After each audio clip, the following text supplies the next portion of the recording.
Hello, and welcome to Sailing and Cruising the East Coast of the United States podcast. I'm Balint Musitz. And I'm Mike Wasserman. Hey, Mike, this is part 2 of our conversation with Simon and Sawyer Balint, who will be sailing across the Atlantic for the first time. You know, in part 1, we talked about some of their equipment and their systems. And in this episode, we talked with them about some of the other planning aspects, including the mental and physical preparation. So if you haven't listened to part 1 yet, which is episode 84, you may want to do that before you listen to this one. And Bela, part 1 really was interesting. I just thought this was fascinating to learn about the technology that they were using and the modifications they had to make to the boat and how they got everything ready for, to me, what seems like a massive trip. Were really fascinating. But as you mentioned, you know me pretty well. I'm always interested in hearing about how to prepare, you know, kind of the mind and the body from the psychological standpoint for everything else outside, essentially, the boat or the technology. So I'm really interested to hear where this one goes. Yeah, that's very true, Mike. You know, there are multiple dimensions to planning any long sail. And I think the mental and physical elements are just as important as the boat and the technology and the equipment. So hopefully you all find the second part of this conversation with Simon and Sawyer interesting. So give it a listen. Let's get right to it, Bela. And what about, let's just talk a little bit about communications. You brought that up there. What are you doing for like communications back to land? Like, you know, to sort of tell people you're okay, and how you doing that? Starlink or something else? Yeah, it's all, redundancy is kind of the name of the game here. So I think, when we depart, we're going to have, at least 3 VHF radios, which, will get us ship-to-ship communication, at least to the horizon. And then we'll have an SSB single sideband radio. Oh. I'm a licensed ham radio operator. Haven't actually used it in a couple of years. But last time I used it, I actually was able to chat with somebody using a kind of a text-based, computer-based thing, which was kind of fun. It's very experimental. I don't know if I would, bet my life on using the ham radio. But then we're going to have 2 Iridium Go satellite phones, one as a backup. Yeah. So I've had the chance to play around with that in my apartment, trying to get all our devices hooked up to it and get familiar with its capabilities and its limitations. And it's pretty impressive, to be honest. It works great for texting. You can text pretty much anyone, anytime, anywhere, which is 90% of the communication that we might need to do. Yeah. And then it does facilitate the way we're going to be dealing with weather, which is doing weather routing with predict wind. So that's mostly through those tools. Yeah. So you can download the predict wind information into via this device. Yeah, it's fascinating. I've tried kind of getting into the nitty-gritty of it because there's other applications I like to use with it too. But so essentially the hotspot is like a dial-up, like old school dial-up internet. So it starts a session and dials into the satellite, and then you have a very, very slow internet connection. Too slow for most applications. And so what Iridium does is they then work with outside companies to make these approved software packages. And so the Iridium has this firewall that blocks any internet connection except for these approved packages. And so one of them is Predict Wind, the Predict Wind offshore app. They have a phone app and a computer app and an iPad app. So we have all of them. And through that interface, we can request weather routing. We can download weather grids. Those are separate. Interestingly, actually, so the weather grids take forever to download, like on the order of an hour. And so if we were to do the weather routing on our computer, it would be like a 6-hour process, right? Because in order to do the weather routing, you have to download the grid. This is a distinction from like the traditional way of doing weather routing, where like if you're using OpenCPN, which is an open source chart plotter software, you'd have to download the grids somehow with your Iridium or your SSB. And it's just a very time consuming process. In the case of Predict Wind, what you do is the Iridium sends to Predict Wind your start point and your end point. Predict Wind on its own server stateside, does all the weather routing, and then it sends a route back to your computer. And so that process only takes a couple of minutes. Oh, nice. Yeah, which is kind of fascinating. And then the other thing it has is a like a satellite tracking service. So they set up a web page with our name, our boat name, and it has our location, and then it's kind of overlaid with the general wind speed map from PredictWind, just to give people a sense of what's going on. Yeah. And then we can post like blog messages to it. So, if friends or family want to see what we're doing, they can log in, and we can say, hey, we're still doing good, getting tired of pizza. I don't know. But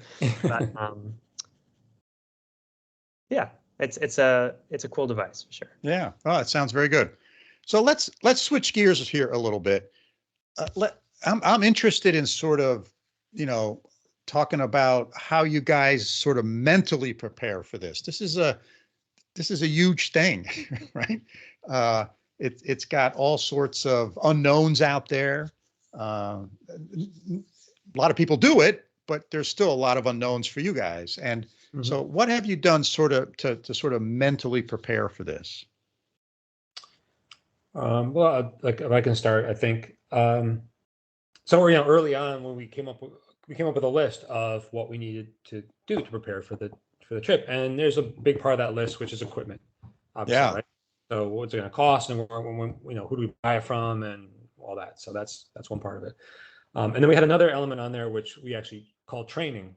And, training meant for us, how did we learn things that we thought were going to be, important for this trip, right? So one, a very specific one was medical preparedness, emergency preparedness from a medical standpoint. So I had a previous job where I was involved in emergency preparedness on the mostly fire side, but structural firefighting side. So I have a little bit of a sense of that, but no real medical training at all. And Sawyer didn't, either, or in my father. So we thought, how do we become sort of self-sufficient? Yeah. For 3 weeks, if some, and respond appropriately if something happens. So we asked around, we talked to different people. We have a number of doctors in our family. We've got other people that we know that are in the fire service and EMS service. And a couple of folks recommended that we take a wilderness first responder course. So there are a couple different types of wilderness, medical courses. People maybe have seen or done a wilderness first aid course, and that's a little more basic. The wilderness first responder is it's an 80-hour course. It's something that usually a guide, an outdoor adventure guide or a ski patrol person would be required to have to do that job. So yeah, we signed up for one, and it was pretty intense. It was about 50 hours of self-directed learning. So we had to read the textbook and watch videos and take quizzes and write reports. Right. And then it was a 5-day in-person session down in Washington, D.C. Long days, 8 in the morning to 6 at night kind of days. Wow. Where you get a combination of lecture. The lectures were pretty short because we had done all the self-directed study. And there was a lot of practical learning. So a lot of scenario-based learning, mass casualty type learning. And the whole focus was, being able to assess and provide care in a delayed access environment. Right. That's really what it is. So for us, it's, Sawyer falls down and he's unconscious. What happened? What could he possibly be suffering from? And then how do we respond? Right. So that was a big part of it. And then kind of out of that came, all right, is there something we should do on the land-based side to augment this training that we have?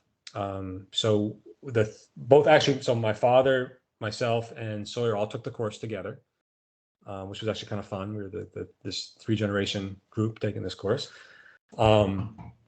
And then my aunt, who's a just recently retired physician, she took the self-directed portion herself, and then has been working with us, and she's going to be our land-based, medical advisor. Yeah. Which I think works really well because she's got a medical background, but she also knows us. She knows how we think, and she knows the limits of our knowledge because she's taken the course too. Right. Right. So she's actually then helped put together a medical kit for us. You can buy things online. We bought like the best medical kit you can get, but even that's not a very robust medical kit. So she's helped us augment that with more wound care and some other medications that are appropriate for us to have. And yeah, so I think it's both it was a training exercise, but it was really kind of a mental preparedness exercise as well, because it taught us, for me anyway, an approach I wasn't familiar with, right? This approach of how do you assess, a medical situation? Is it a serious or not serious? That's what they keep talking, right? Yeah. Is the person going to die in the next 5 minutes? Right. Or are they not going to die in the next 5 minutes? And then you sort of kind of go step by step from there. And I didn't, that was all new to me, but I do feel like that's a good foundation for us. Yeah, doing it together was a way to kind of begin to, go through that mental kind of, I don't know, mental imaging of this trip. Yeah.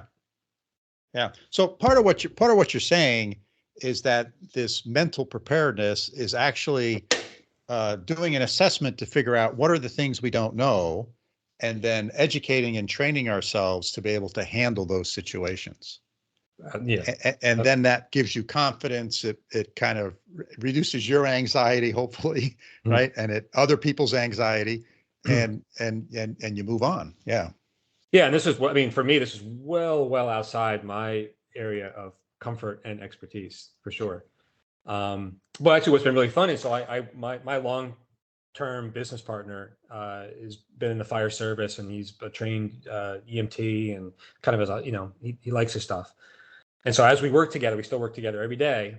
Yeah, we talk about it. We test each other. We go through scenarios, and that's been cool. Right. Excellent.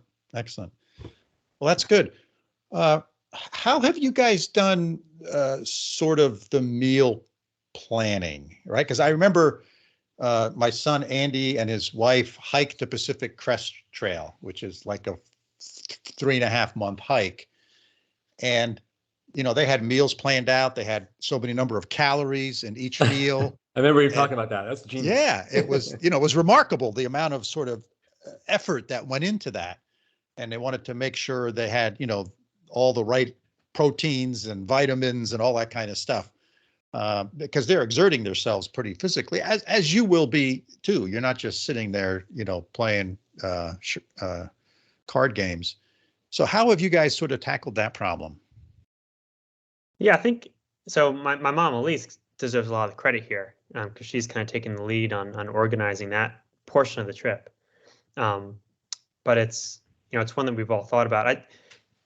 Simon and I did a month-long trip up to Maine, and from a food perspective, it was admittedly pretty similar. I mean, we stopped at the grocery store a couple of times, but we didn't have a car, right? So if we ran out of produce, we'd walk over, but I think we only stopped like twice, right? Like by and large, 90% of the food that we ate on that trip we brought when we went up there. Yeah, I'd kind of like I mentioned before, like we've done a lot of coastal sailing, but our approach to coastal sailing, we don't stop at restaurants or marinas, or we've spent 26-30 weeks on the boat, and those are always on the boat hours a day. We're either going overnight or anchoring. And so I think that month-long trip to Maine is kind of a proxy. I mean, in terms of the food, we had our own food and water, and we managed it without really going on shore.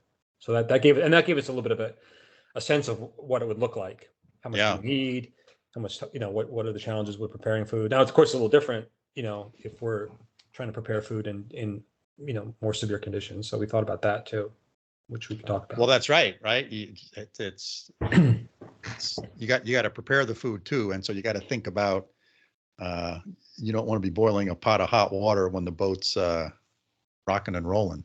Yeah. So and we talked to someone that had done a couple races. So when you're racing, from my understanding, right, it's you're a little less concerned about comfort and more concerned with speed. So a lot of heavy weather sailing, and there's different watches, and so he was saying, to me, like, you should really think about, having one main shared meal, and that's usually in the middle of the day, because that's when pretty much everyone is going to be up and ready, and kind of focus, like, so that's a lot of your calories, and then you have more sort of quick fix meals or self-directed meals, in the morning and in evening around that.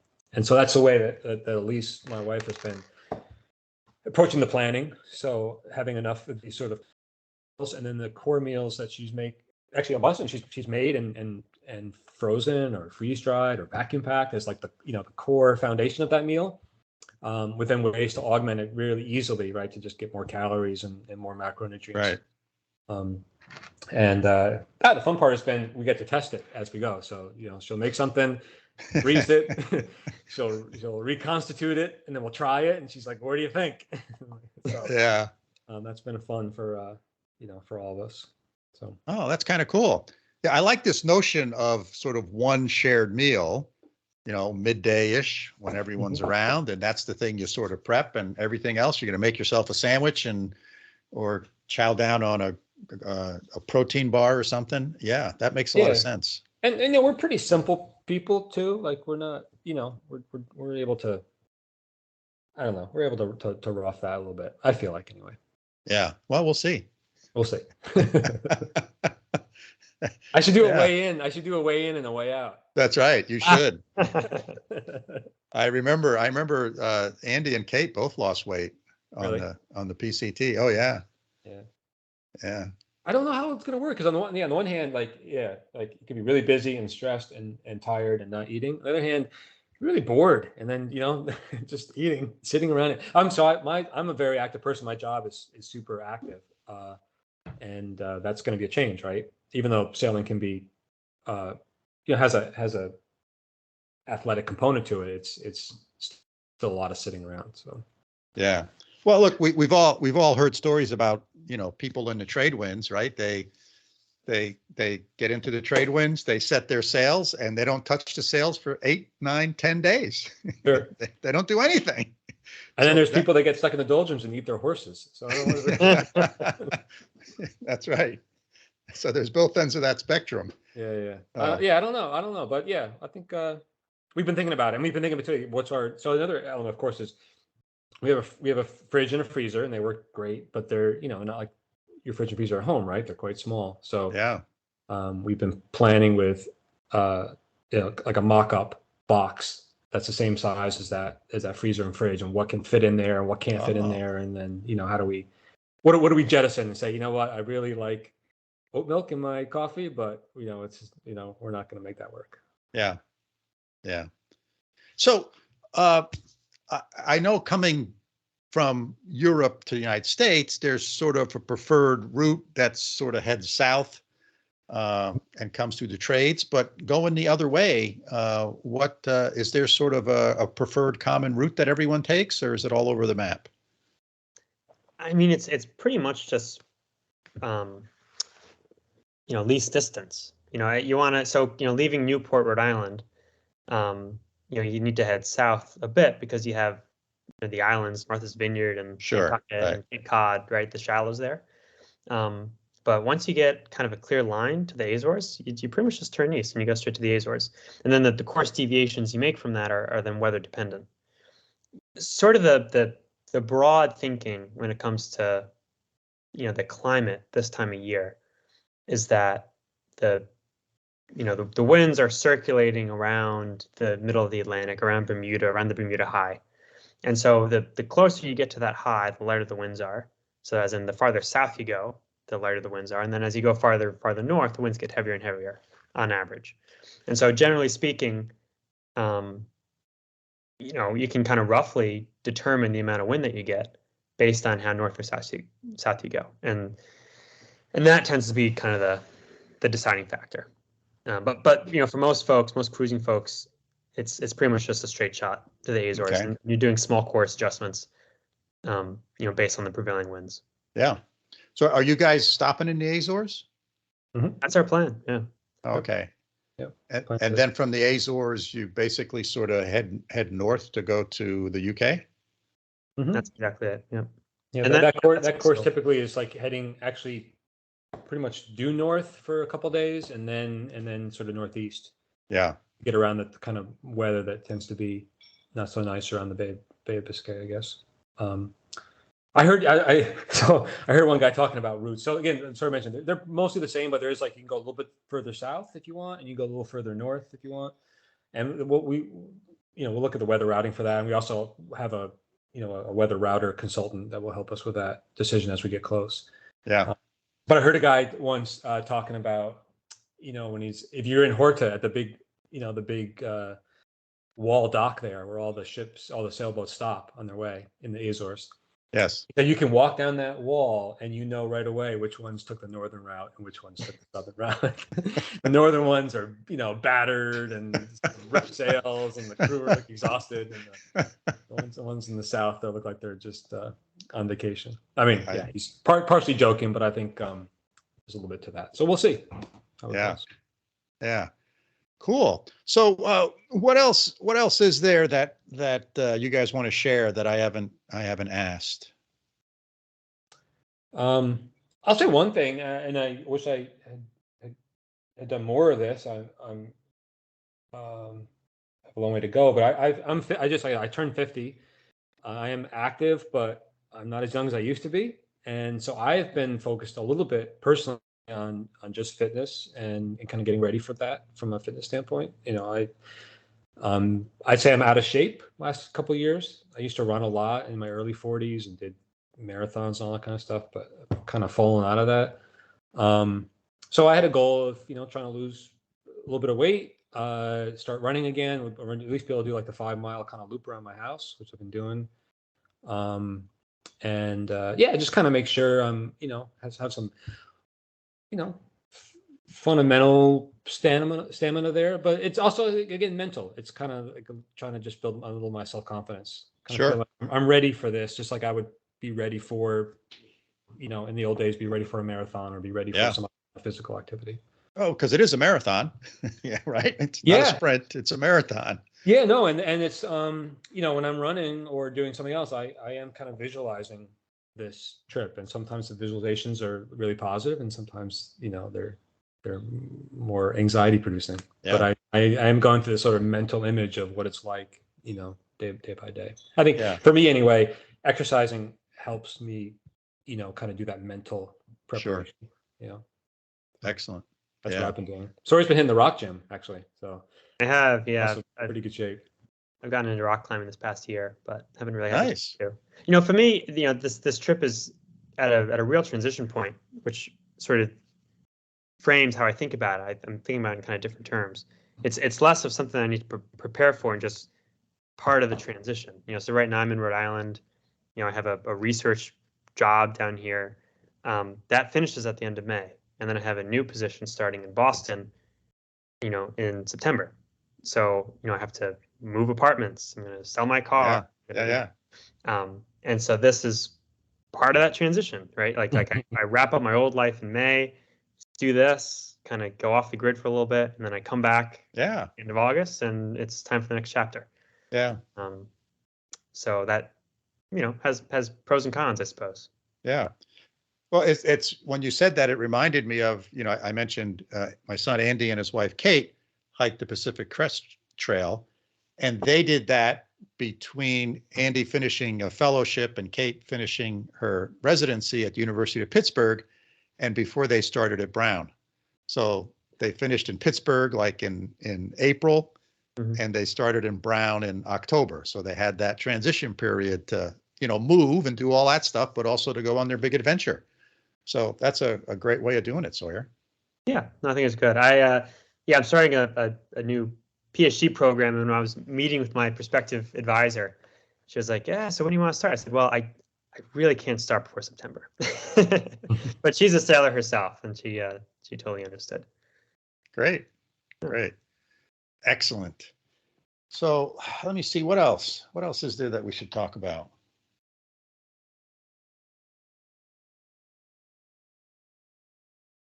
I'll tell you one thing, Bela. Maybe. Yeah, go ahead. Yeah. We put a lot of planning into getting there. I haven't thought at all about getting back.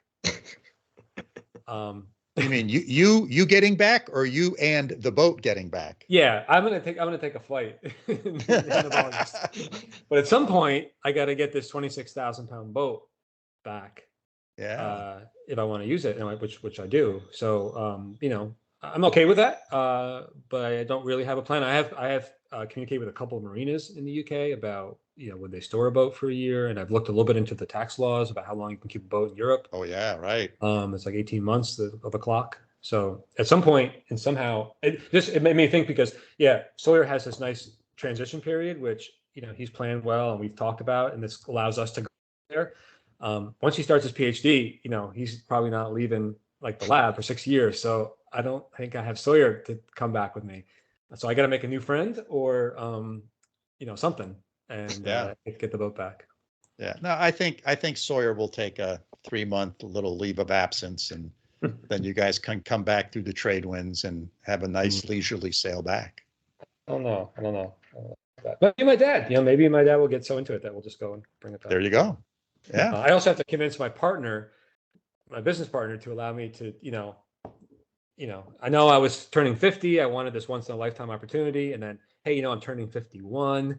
Can I get another 3 months? So we'll figure that out. But that's just not, we have so much to do that we're just kind of compartmentalizing. And right now it's getting there, and we'll figure it out afterwards. So. Yeah. Yeah. Nice.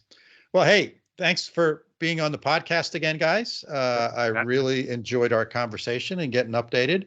So we have to make a plan for when you guys arrive on terra firma over in the UK, or maybe after you get off the airplane when you come back. We got to get an update to see how the trip went and what you guys learned, and that'd be wonderful to get you guys back on the podcast when you're finished with your big excursion. Yeah, we look forward to that. Yeah, we should do it, whether it's Azores or UK or when we're back here. Yeah, whatever, you let me know what works for you. Right. It'd be great, even if we do it multiple times and get updates. We'll have much more content, I'm sure. Yeah. So tomorrow morning I'm heading out to my boat. She's in the water.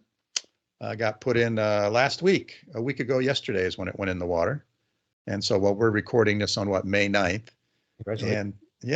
And so that's all good. And the only surprise I had was a little puddle of water underneath my toilet when I took the cover off the boat, and all of the antifreeze sort of leaked out of the bowl. So I took it apart when I was there last week, and I thought I fixed it, and it all looked good. And I went to bed that night and woke up the next morning, and the puddle was back. So I now have a rebuild kit.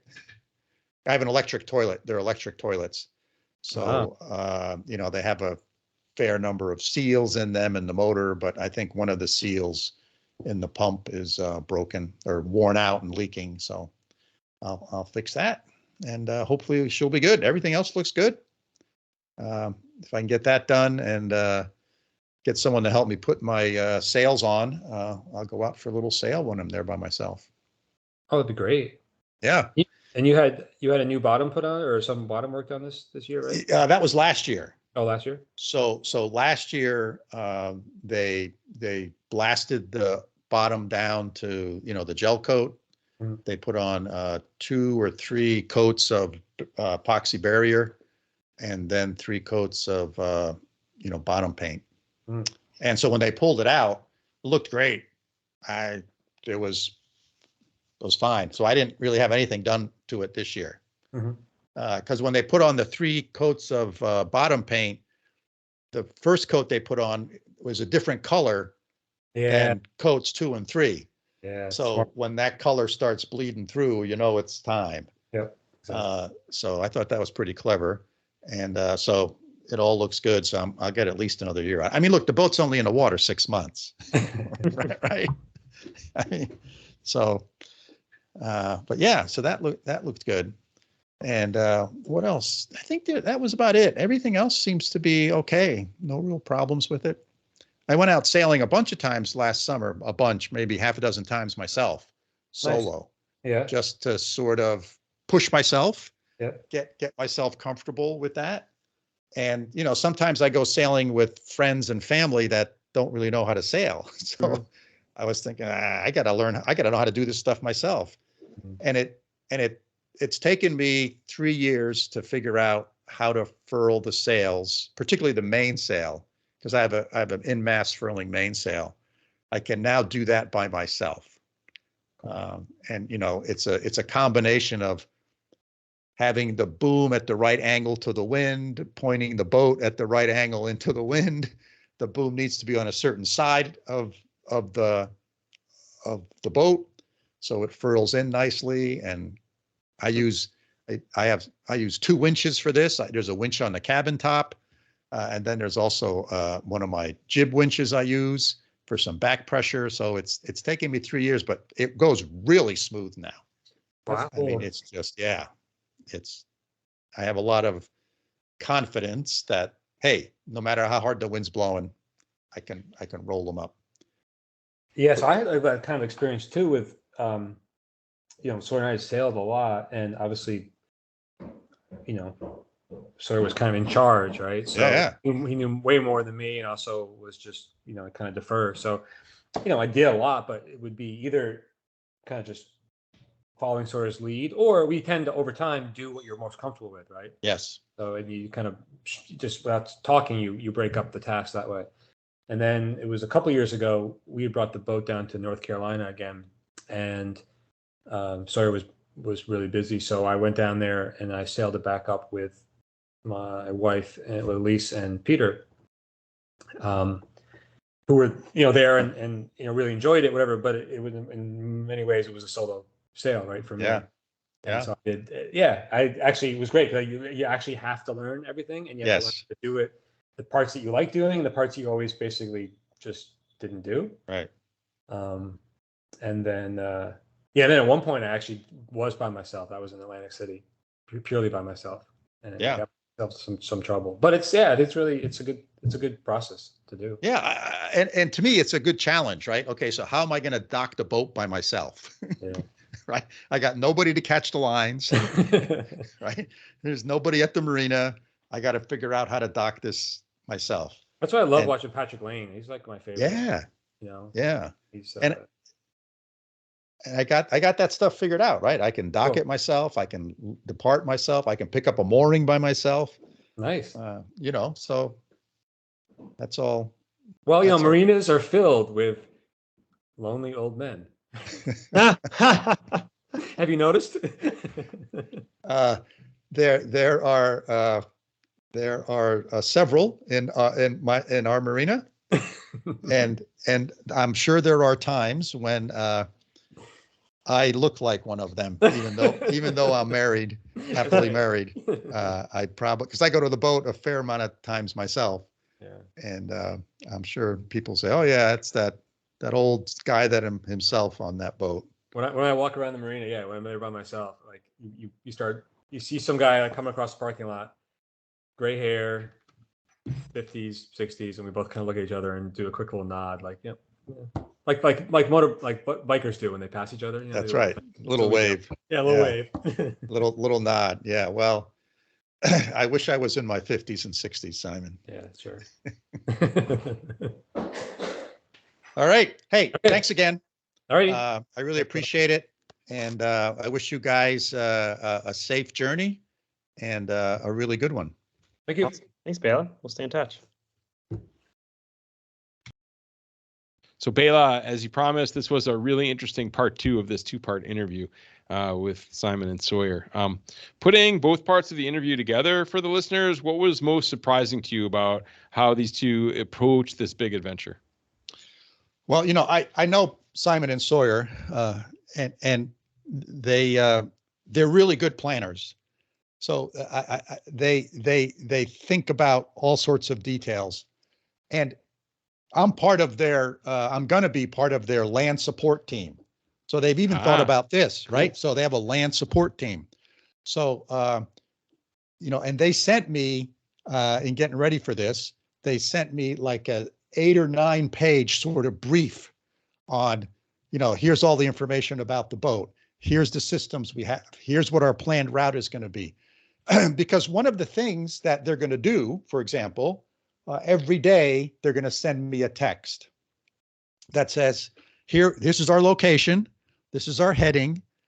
This is what we're planning for the next day, and everyone's good, or we're all seasick, or whatever's going on. So if I don't hear from them in 3 days, then I contact the Coast Guard. And I have all this information. Here's the boat, here's the number of people, here's their ages, here's their last known location, etc. Right? So they've thought all this through. What happens if something goes wrong? And they also have a tracker. So I will be able to actually get on the internet to a web page and follow the little red dot across the ocean as they're going. And that gives me their position and their heading, right? Sort of in real time. So I have this information. So anyway, they've thought that through. I mean, when I go out for 2 or 3 days, I don't think of that. Right? I mean, I tell people where I'm going and sort of what I'm planning on doing, but that's it. So they have this land-based support team. The other piece is sort of what happens if they have a medical emergency. Yeah.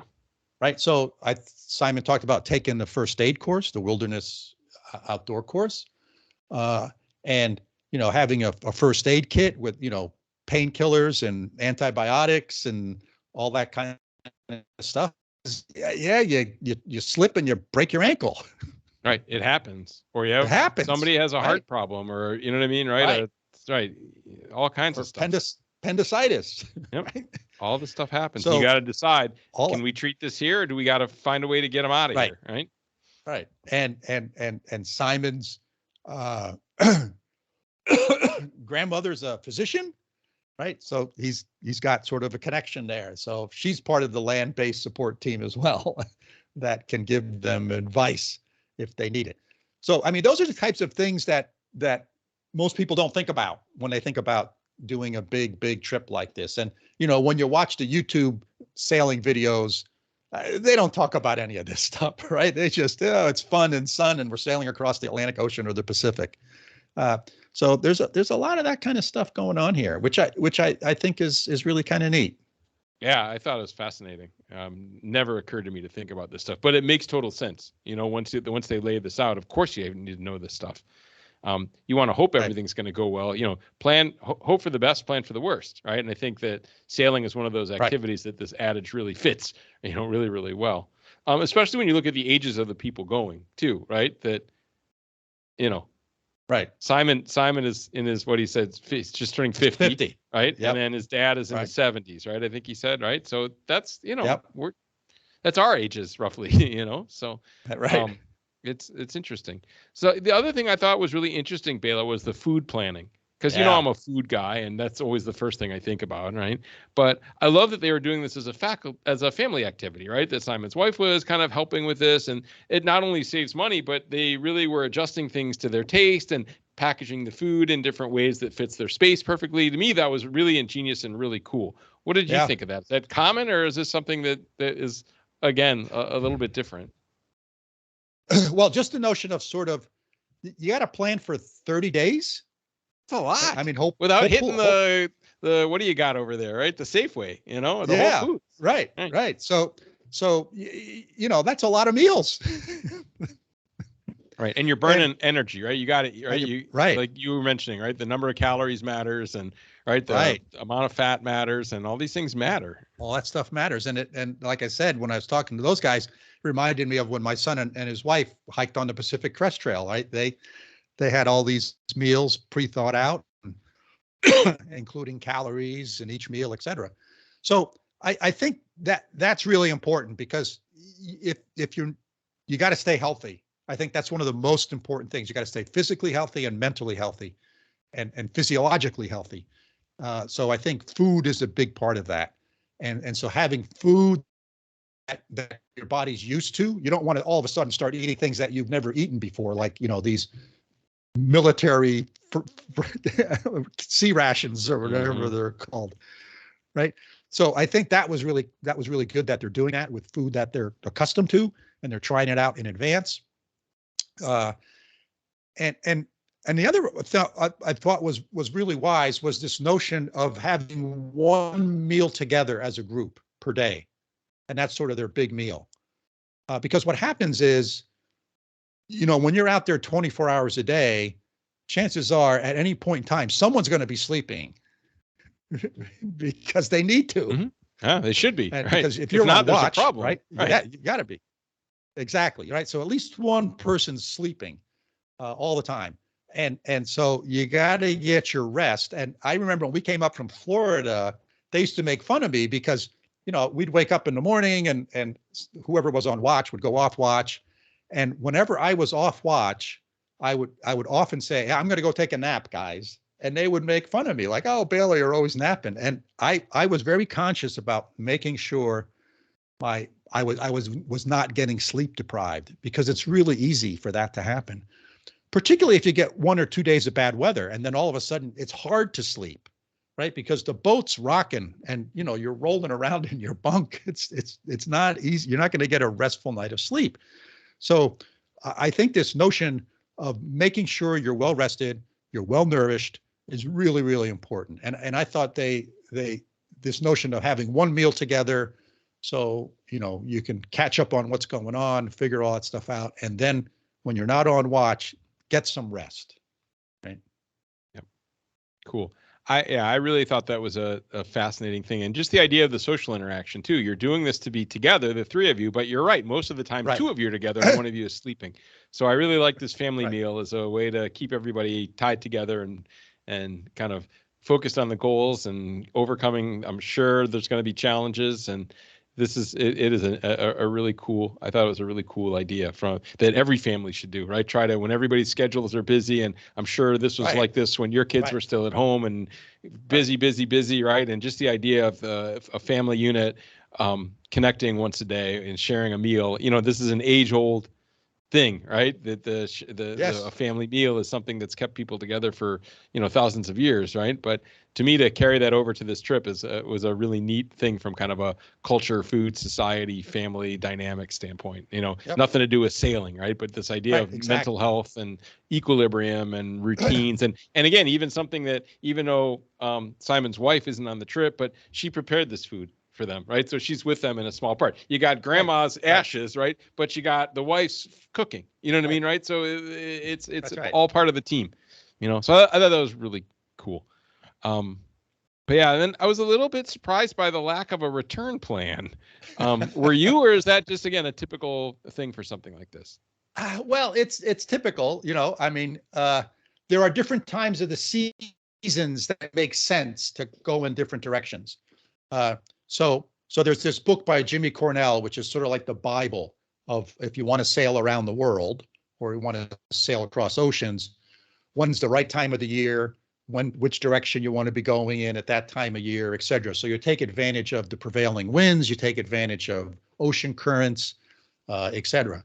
So summertime, June, is sort of the time to go from the United States over to Europe. That's sort of that window that opens, because it's still very early in the hurricane season, so you don't want to go in the fall time in the Atlantic. That's not a great place to be. And then the